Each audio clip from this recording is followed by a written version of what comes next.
नमस्कार दोस्तों, welcome back. आप देख रहे हैं कॉफी विद सुमीत जैन।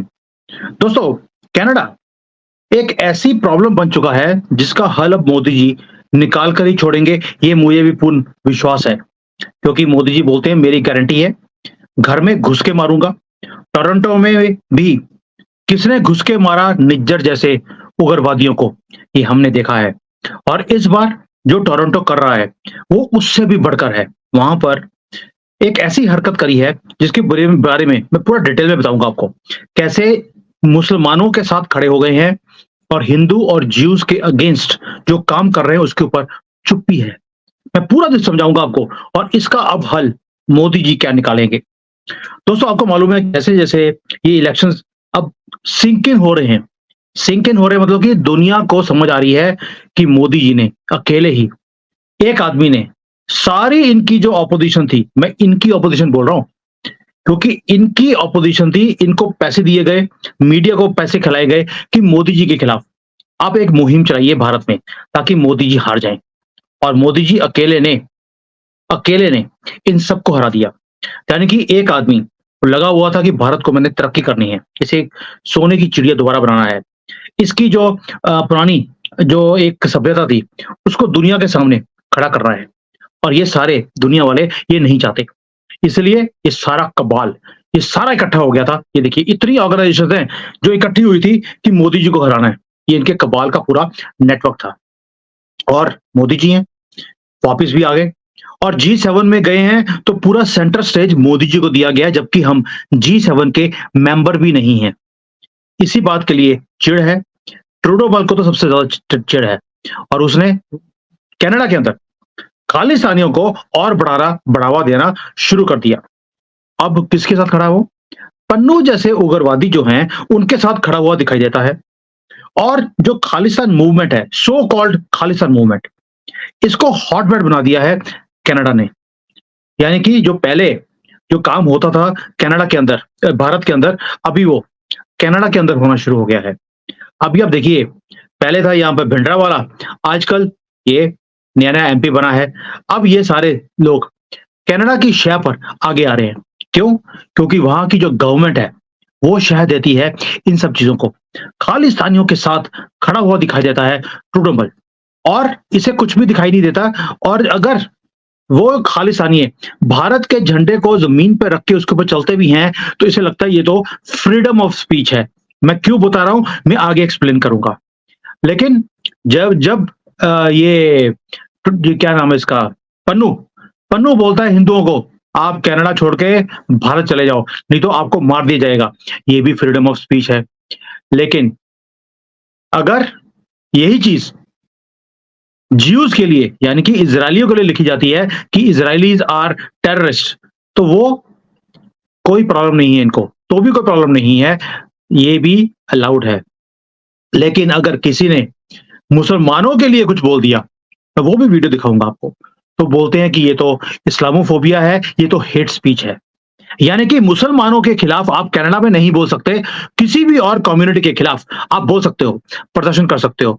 यहाँ की इवन की भारत की एम्बेसी का जो झंडा है, हमारे भारत का एम्बेसी के बाहर लगा हुआ था, उसे उतार कर नीचे फेंक दिया गया। खालिस्तान के झंडे को लगाने की कोशिश की गई, वो भी बड़ी प्यार मोहब्बत की बातें कर रहे थे ये खालिस्तानी है। और चाइनीज गवर्नमेंट, ये कैनेडियन गवर्नमेंट उनके साथ खड़ी हुई दिखाई दी है।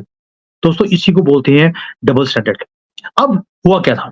मुद्दा यह है कि कनाडा में एक वैन चल रही थी किसी न्यूज़ चैनल की, उसके ऊपर एक इलेक्ट्रॉनिक बिलबोर्ड वो लगा हुआ था और उसके अंदर कुछ डिस्प्ले किया हुआ था। पहले तो मैं आपको वीडियो दिखाता हूं।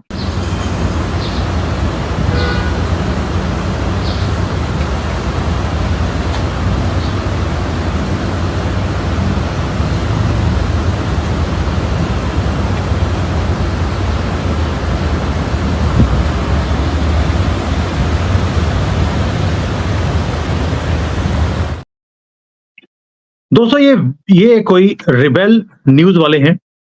उन्होंने वैन पूरे टोरंटो में घुमाई, जिसके अंदर दिखाया गया है या उन्होंने बोला है कि Canada is under seize bye Muslims.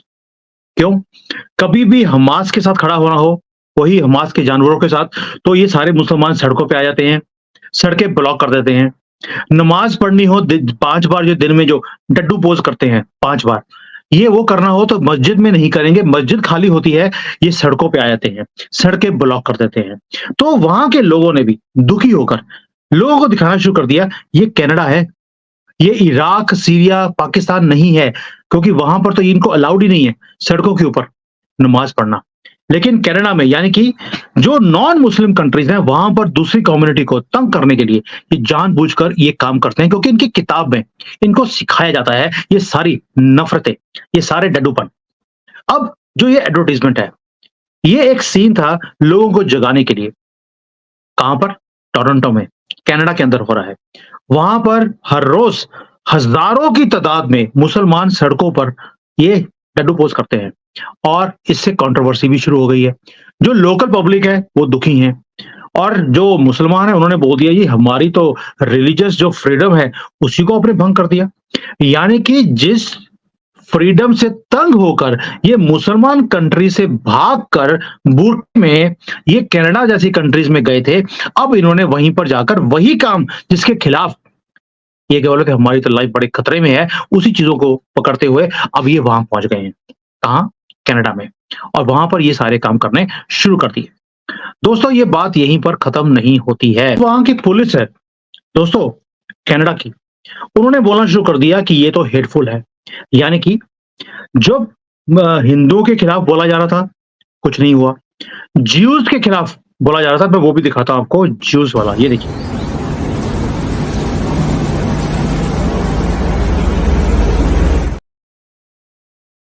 ये बोला जा रहा है from the river to the sea, हम मार के छोड़ेंगे सारे इजरायलियों को।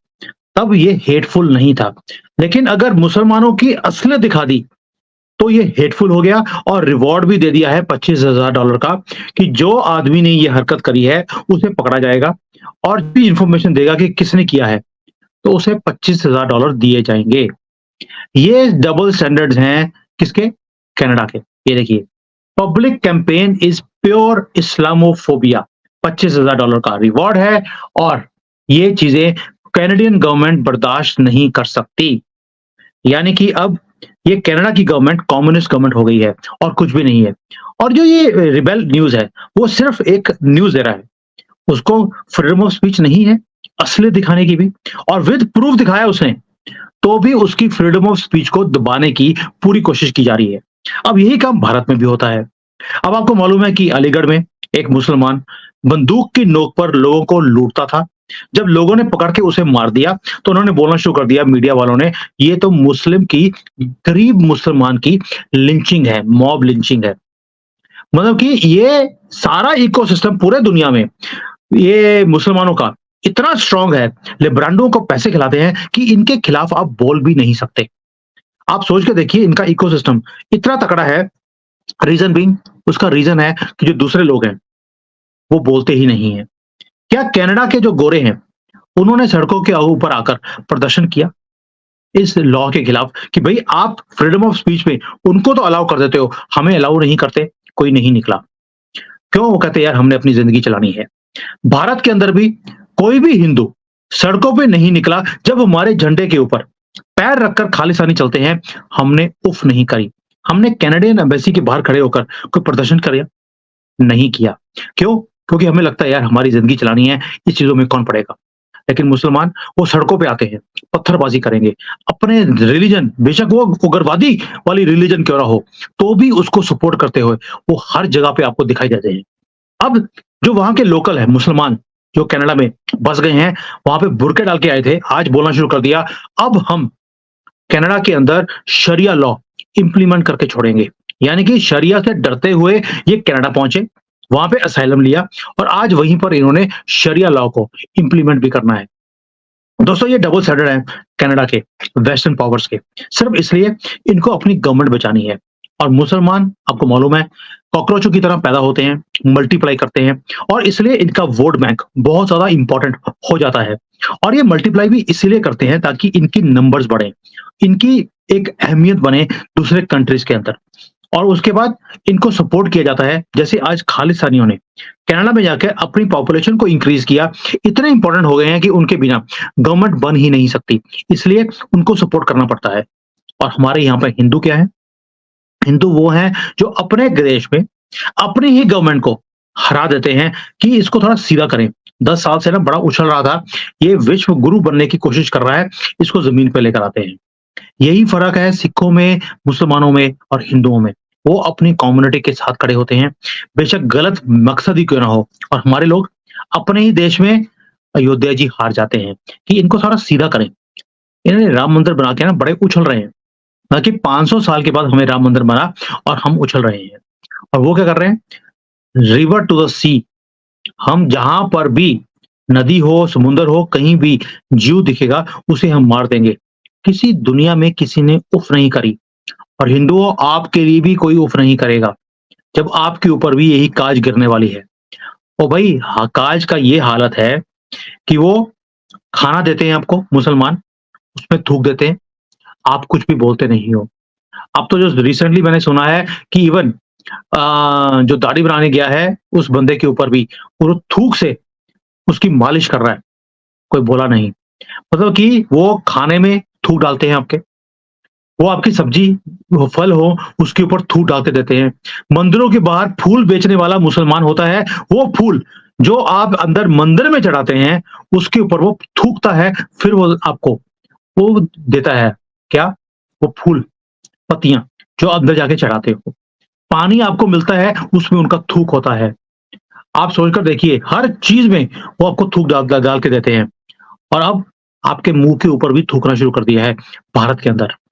आप कुछ भी बोल नहीं सकते, क्योंकि आपने जब ज़रूरत थी तब भी बोले नहीं। अब तो आप क्या बोलोगे? अब तो आपकी बोलती उन्होंने परमानेंटली बंद करनी ही है। अब भारत की सरकार को क्या करना चाहिए? मोदी जी, वैसे मैं आपको हर रोज़ कोई ना कोई चीज़ें बताता हूँ, और लोग मुझे बोलते हैं तुम अपने आप को समझते क्या हो? मोदी जी को आप सजेशन देते रहते हो। दोस्तों आपको एक चीज़ बता दूँ मैं आपको, जहाँ तक ये मैसेज पहुँचना चाहिए, वहाँ पहुँच रहे हैं, और कई चीज़ों के ऊपर एक्शन लिया भी गया है। अब आप आहिस्ता-आहिस्ता देखेंगे, मैं बेवकूफ़ नहीं हूँ जो इतनी वीडियोज़ बनाता हूँ। अपने बिज़ी शेड्यूल में से टाइम निकाल कर ये काम कर रहा हूँ, ताकि वहाँ तक पहुँचे चीज़ें, और पहुँच रही हैं, ये आपको खुशखबरी देनी ज़रूरी थी। Now what Indian government should do? Nijjar गया, 1-2 लोगों को और भेजना पड़ेगा। दुनिया बोलती है, बोलने दीजिए। क्या इज़राइल के खिलाफ, क्या इज़राइल नहीं करता? क्या उसकी मोसाद दुनिया भर में उसके जो उग्रवादी हैं, जो उसके अगेंस्ट काम करते हैं इज़राइल के खिलाफ, क्या वो उसको नहीं निपटाते? क्या अमेरिका दूसरे कंट्रीज़ में जाकर उन उग्रवादियों को नहीं मारता जो उसके सिक्योरिटी के लिए खतरा हो? फिर हमें ही दुनिया की बात क्यों सुननी पड़ती है? हम चुप करके अपने घर में क्यों बैठ जाते हैं? पन्नू हो, कोई भी हो। मेरा एक ही चीज़ का मानना है, उग्रवादी उग्रवादी होता है, वो किसी भी कम्युनिटी का हो। मैंने योगी जी को फ़ॉलो किया बहुत देर से। एक उग्रवादी था वहाँ पर जो सबसे पहले जिसको गोली मारी गई, वो था विकास दुबे, हिंदू था, गोली मार दी। ये नहीं देखा कि वो कौन-सी कम्युनिटी को है, लेकिन बाकी दुनिया कम्युनिटी देखकर गोली मारती है, यही फ़र्क है, और आपको इस चीज़ को नज़रअंदाज करना पड़ेगा जैसे चाइना करता है। चाइना को फ़र्क ही नहीं पड़ता कि वो चाइनीज़ है या मुसलमान है, या फिर कि आदमी है या मुसलमान है, उसे फ़र्क नहीं पड़ता। वो उसी भाषा में जवाब देता है, जिस भाषा में जवाब देना चाहिए। क्या पूरी दुनिया में कोई बोलता है चाइना के खिलाफ? हिम्मत ही नहीं करता है, और यही काम आपको भी करना पड़ेगा। दूसरी बात, जो हमारे कैनेडियन डिप्लोमेसी है, कहीं न कहीं वो भी वीक है।